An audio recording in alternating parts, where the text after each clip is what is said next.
L'hypertension artérielle. On parle d'hypertension artérielle lorsque la pression du sang dans le vaisseau sanguin est trop élevée et est détectée à partir de 140 sur 90 mm de mercure. C'est l'une des premières causes de décès prématurés dans le monde.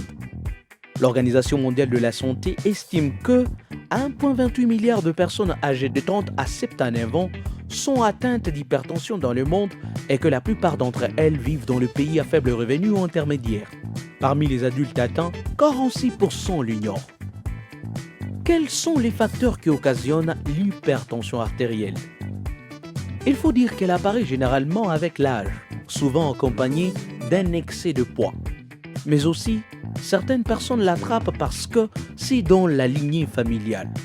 Le manque d'activité physique, une alimentation riche en sel et une consommation excessive d'alcool et de tabac font partie des raisons. Quels sont les symptômes? La plupart des personnes qui souffrent d'hypertension ne ressentent aucun symptôme. Une pression artérielle très élevée, habituellement à 180 sur 120, voire plus, se laisse sentir par le maux de tête intense, le douleur thoracique, vertige, difficultés respiratoires, nausées, vomissements, vision floue, anxiété, état confusionnel, bourdonnement dans les oreilles, saignement de nez et anomalie du rythme cardiaque. Alors, pour prévenir et réduire l'hypertension artérielle, nous vous donnons de petits secrets. Mangez plus de légumes et fruits par jour. Restez moins longtemps assis. Soyez physiquement plus actifs, avec des activités telles que la marche, la course, la natation, la danse, voire plus encore. Perdez du poids si vous êtes en surpoids ou obèse. Consultez régulièrement votre médecin. Ne mangez pas trop d'aliments salés ni trop gras. Gérez et réduisez vos stress. Contrôlez régulièrement sa tension artérielle et aussi, il faut bien gérer les autres problèmes de santé.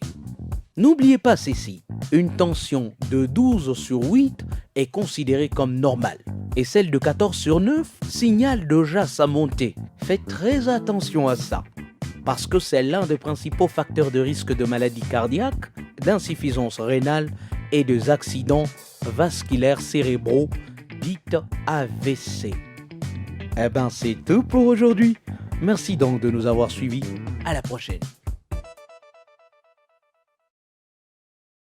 Merci beaucoup, Monsieur Alvin, pour cet élément. En tout cas, nous l'avons déjà eu, nous en avons déjà parlé. C'est un sérieux problème de santé, l'hypertension artérielle. Avec Madame Pamela, on en a déjà parlé. Papa Eric, votre impression sur l'élément, les informations que vous n'aviez pas, que vous avez eues? Oui, je viens d'avoir pas mal d'informations. C'est bon. Au moins, je vous laisse, vous qui êtes médecin. Non, nous nous sommes convenus de ne pas en parler. Nous voulons Mais vous en parler tout cas, parce que vous êtes mieux placé pour bien parler de ça. Sinon, moi, j'ai eu les informations. Il faut manger pas trop salé, pas trop gras.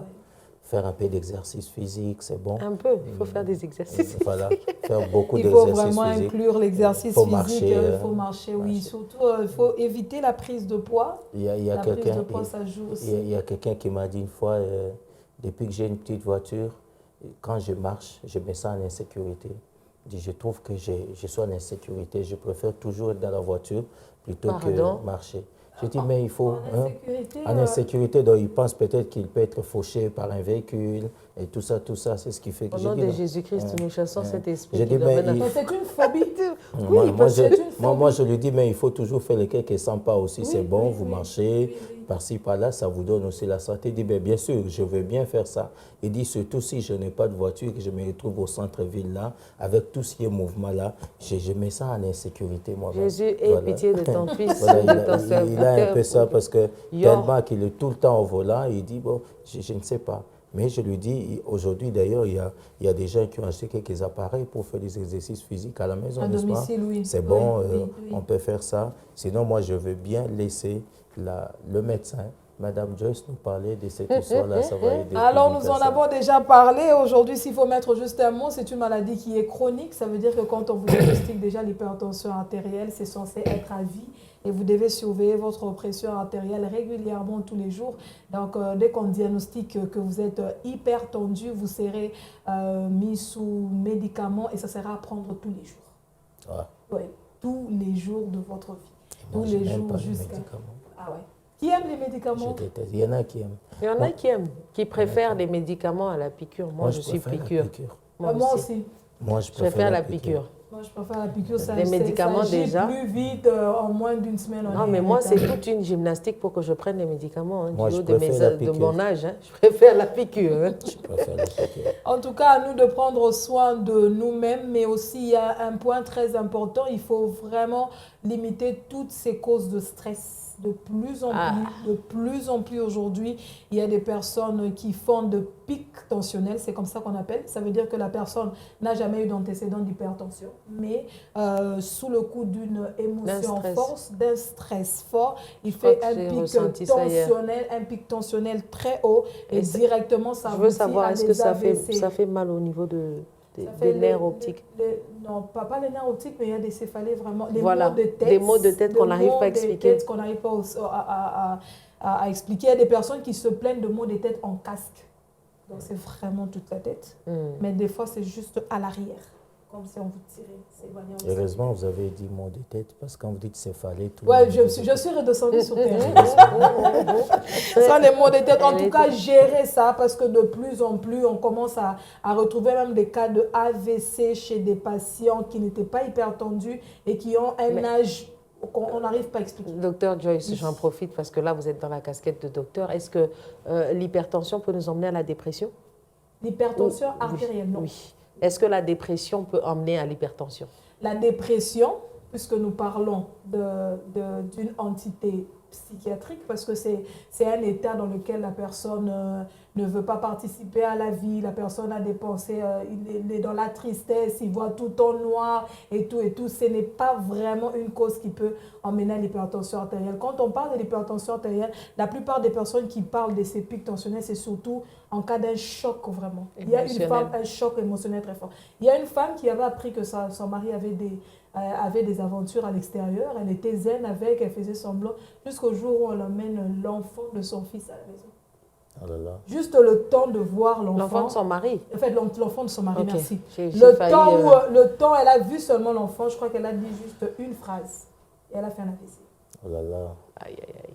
Donc c'est vraiment au cas où mais le stress peut nous emmener à la dépression. Le stress peut nous emmener à la dépression. Non, pourquoi? Au fait, je pose cette question, Papa Eri, parce que je me rends compte que au Congo, de plus en plus, les gens sont non seulement stressés, mais dépressifs.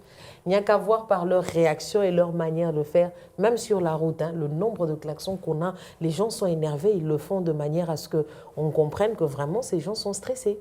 Et ils sont en train d'aller vers la dépression. Non, au fait, la dépression, c'est un peu quelqu'un qui va en train de sombrer. Ce sont des personnes qui se retirent, qui ne s'expriment pas, qui se renferment, qui sont tristes, ça va vraiment dans ce sens-là. Ouais, ça va vraiment dans le sens du noir. Mais au-delà de se renfermer, est-ce qu'ils ne peuvent pas avoir un truc sur leur caractère? On n'est pas en médecine, hein, mais je pose quand même des questions sur leur caractère. On va demander à maman Valentine va nous faire un numéro. Sur la dépression. Je crois qu'elle en a déjà parlé. Avec Madame Joyce. Ça va demander beaucoup de choses. Là, nous sommes en psychiatrie et la dépression, c'est pas du tout bon. Mais là, on était dans l'hypertension artérielle. En tout cas, prenez soin de vous, prenez soin de votre alimentation, gérez bien vos stress. Il y a des choses, quand vous les gardez, ça ne vous aide pas. Mieux vaut en parler, mieux vaut vous exprimer et de la bonne manière. Et vers les bonnes personnes. Les bonnes personnes, voilà.